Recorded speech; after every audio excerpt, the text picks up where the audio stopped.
This is In-Ear Insights, the Trust Insights podcast. In this week's In-Ear Insights, we have a listener/reader question from Doug who was asking about proper A/B testing. So, Katie, here's the scenario. Doug says, I have an interesting non-random case. I have a hard time explaining to the team that what follows does not count as an A/B test.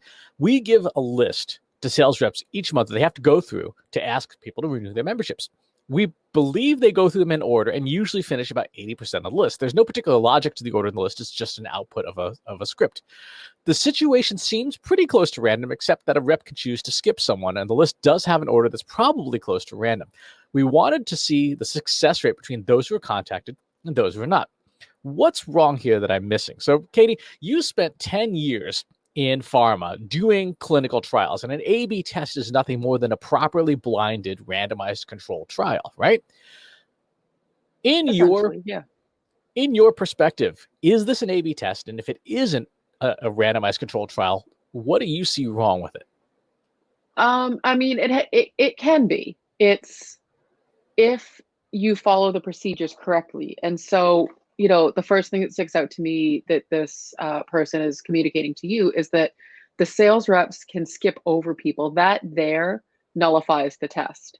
In a true, this is obviously not a clinical trial. This is, a sales process. And theoretically, it's not a life or death situation.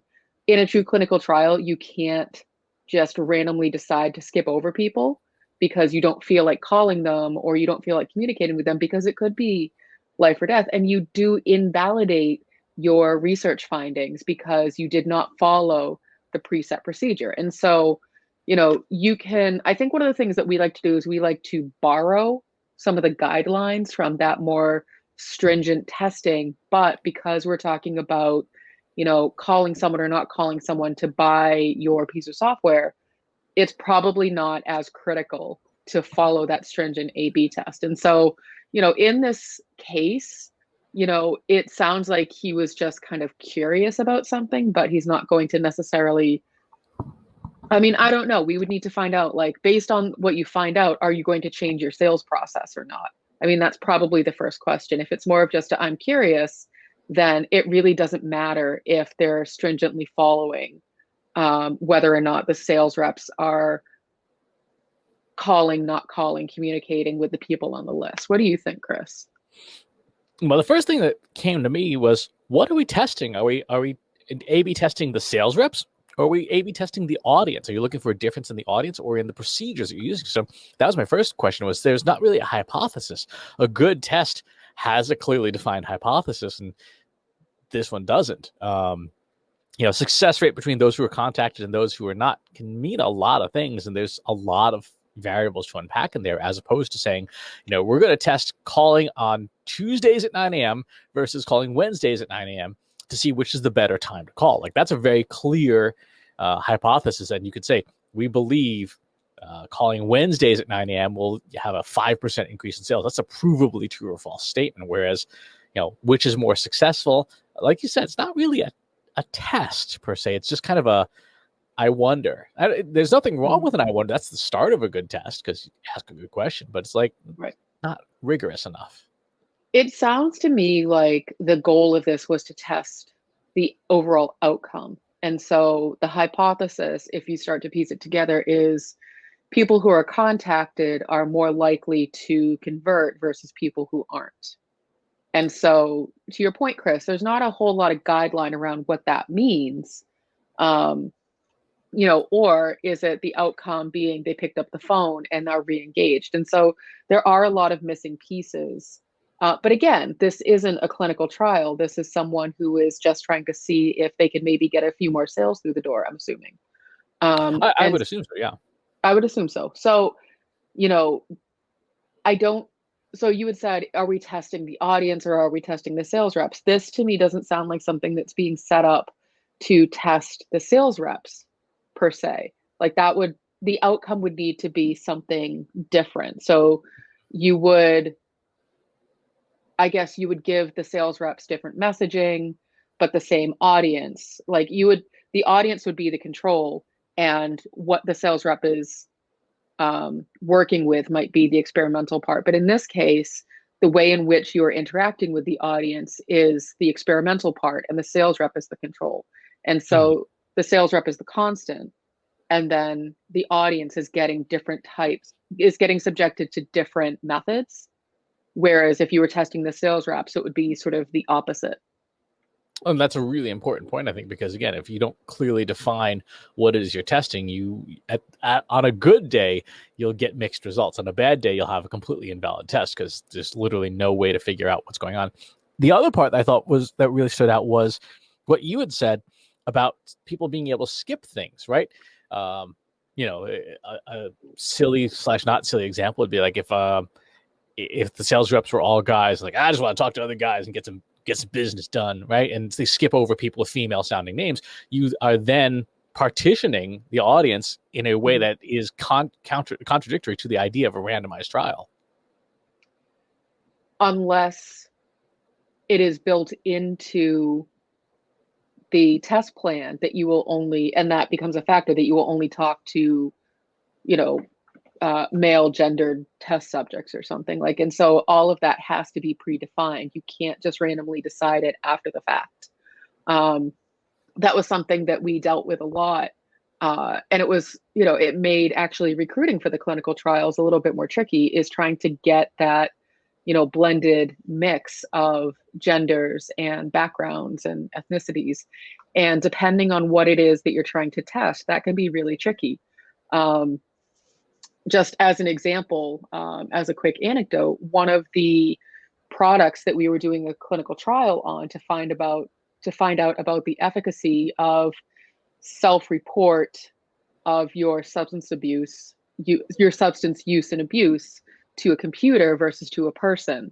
And Mm. one of the populations that we were testing was the Asian population. And that, what we learned was that that population tends to be very private and not talk about those kinds of things. Like, it's just, you don't talk about it, you don't acknowledge it. And so it made recruiting for the clinical trial very, very tricky, because we couldn't find anyone who was willing to participate, because that would then mean that they would be open enough to talk about whatever it was they had going on. And so those are, in a true, clinical trial, those are things that you have to factor in.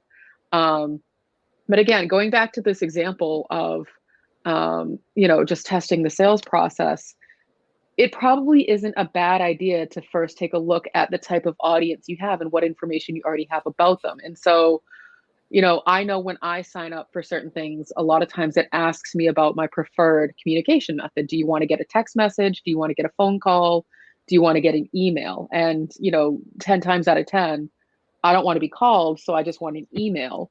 And so that might be something to take a look at first. And so if you are, all of a sudden calling people who said, don't call me, then yeah, maybe that's worth testing, because maybe they click the wrong button, or maybe they just really don't want to talk to you. So like, there's a lot of different ways to look at your audience, but you really need to understand them first before you can say, and this is what I'm going to introduce to experiment with.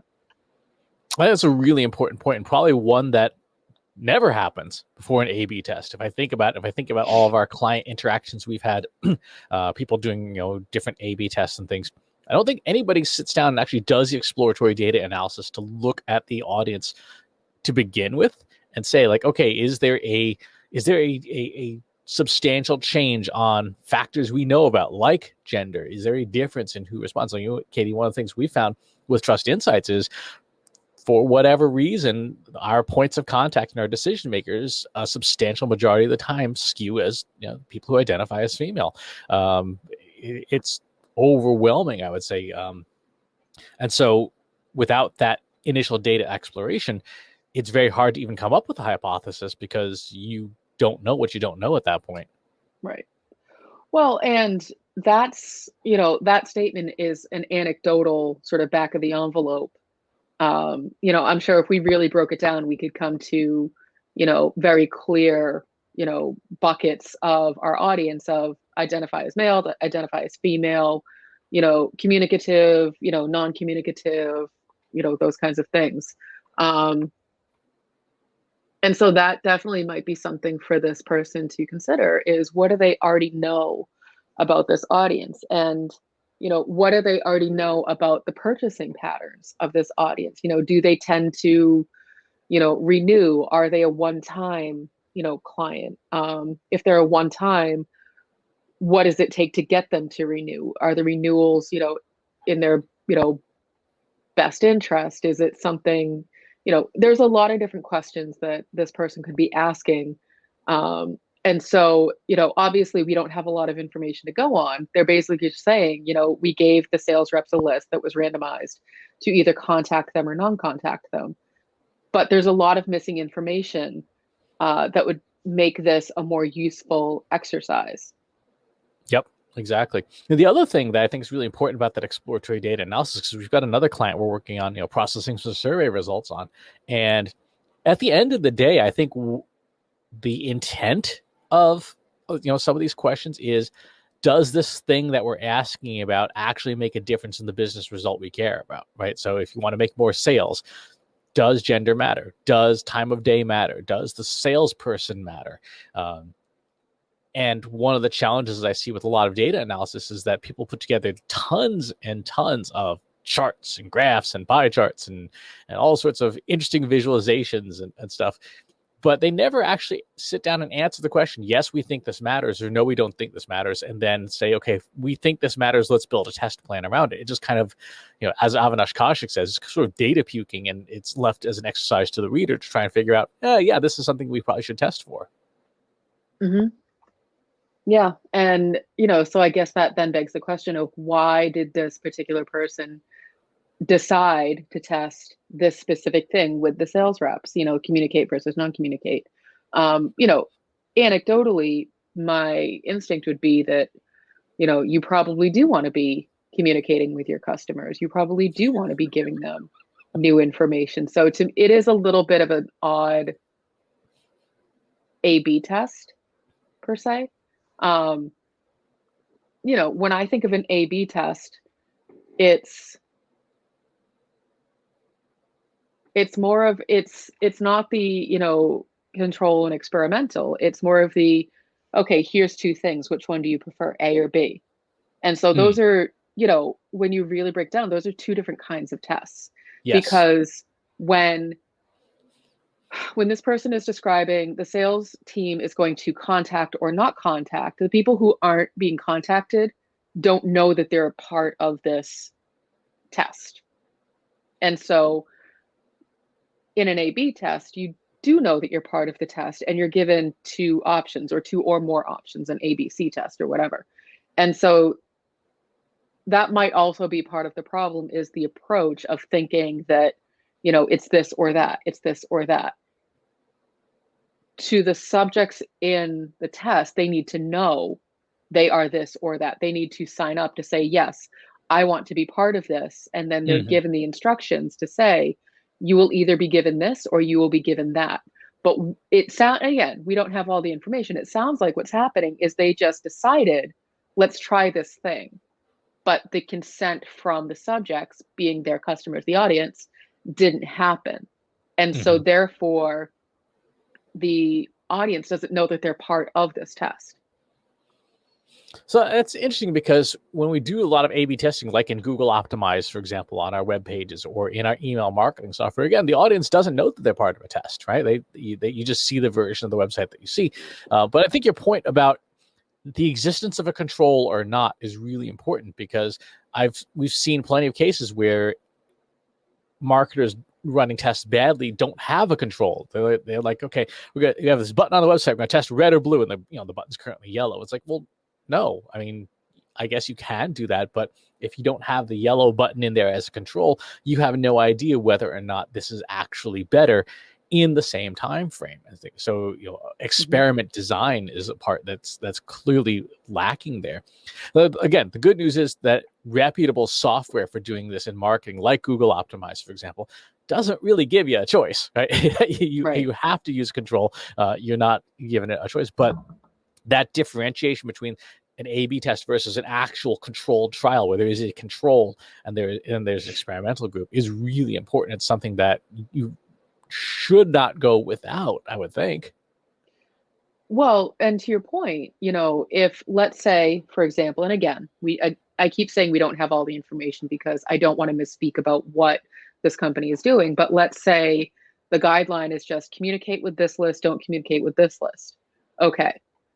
There's a lot of different ways to communicate with a customer. You can email them, you can message them on social media, you can call them, you can text them. That's already four different things that you're testing compared to this other side of the bucket where nothing is being tested. And so let's say that the group that was communicated with does better. Great. You've tested four different things within that test. So you don't know which of those things was actually effective. And so you need to break it down a little bit more clear. And so if you were to say, I want to A/B test email versus DMing on social media, okay, that I can understand because each group is getting something. And so that would be a valid way to think about, understanding which communication method is more effective. Whereas if you're saying we're going to communicate with them by all means necessary versus not, you still don't have valid results because you don't know what worked. Exactly. And here's the part that I know for sure marketers don't test and don't look at, whereas the clinical world does, and the surveying world, if your market research is being done properly, does. And that's non-response bias. To your point, is there a difference not only in the people who responded, but also a difference in people who don't respond, right? People, for example, people in our generation and older than us are generally less hesitant about answering the phone, generally because we grew up with telephones, right? Mm-hmm. That was one of the primary methods of communication. Whereas people, for example, in my child's generation will not answer the phone, period, for any reason. And so you have an age difference there in a non-response bias where it's not just, person did answer, did not answer, did respond, did not respond. But the question we have to ask as data scientists is there a statistically significant difference in the people who didn't respond? Even when we're looking at our own marketing automation software, looking in things, retrospectively, is there a difference in people who do and don't open our newsletter, for example? Is there a difference in the people who do and don't come back to our website? And if so, is that difference statistically significant? And the question you always ask is, so what? Should we do something about it? Right. It may turn out, like in your example, if you're texting and emailing and calling and sending postal mail, and a certain percent of the population in the texting bucket doesn't respond, is there a difference? And if so, that might be a setting for a follow-up test to say, yeah, okay, these people who didn't respond to a text are all above the age of 55. Maybe we should try a different method. Mm-hmm. And that's absolutely valid. That was one of the challenges we would run into when we were doing our clinical trials, was getting people to show up and participate. And so when you're asking people to be a part of this thing, typically there needs to be something in it for them as well. And so it doesn't have to be like a monetary thing or some sort of, form of payment, but if you are working with your audience to test different methods of communication, you also need to think about what's in it for them. What are they getting out of this? Like for you, that what you're getting out of it is the likelihood of increased revenue. But if I'm the person who's being contacted, if I'm the person who's being experimented with, what do I get out of it? Do I get a better user experience? Do I get more clear preferences around how I do and don't want to be communicated with? Am I being heard? Am I being listened to? Are you actually, responding to my feedback on the thing that you're trying to sell me? So like, what am I, the user, getting out of it? Not just what are you, the company, getting out of it? And I assume that is also part of experiment design, which again, something that we don't spend a whole lot of time on in marketing. It's absolutely true because we don't think about it in those terms. Marketing tends to be very selfish. And I mean that in the sense of, you know, in my experience, and, we've all been guilty of this, we tend to think about it from the lens of what do I need to happen? What do I need to communicate? What do I need people to know? And so I make it all about me, and I keep thinking about it from my perspective. And more intuitive, more empathetic marketers think about it from the sense of what do my customers need to know? What does my audience need to benefit from this information? And so it's thinking about marketing just in that sort of flipped. And that's not easy to do, especially if you don't have a lot of that background information about your audience. But marketing does tend to be a very selfish thing. And you sort of, to go back to that comparison of the clinical trial, it doesn't matter what you want. All that matters is that you are working toward the hypothesis that you have set up that has nothing to do with you. It has everything to do with the outcome of the drug, the intervention, the, whatever the thing is. It doesn't care what you want to happen. The data is going to be the data. And that is one of the big differences between, obviously, aside from the whole, life and death thing, between a clinical trial and, what we do in marketing. It doesn't, we tend to not really care if we're getting the result we want, because we can just pivot and change course and do something different until we do get the result that we want. And that's not true of clinical trials. Like, the data is the data is the data. Whereas in marketing, even though we're borrowing from, the structure of a clinical trial, we can still be selfish and start to pivot if we're not getting the result that we want. Should we be borrowing more from clinical trials? It really depends. And so this is something that we say, that process for the sake of process is not good process. And so structure for the sake of structure doesn't necessarily get you better results. Some kind of structure, some kind of foundation is obviously good. Being able to trace everything back to the question that you're trying to answer, to some original hypothesis, is very good.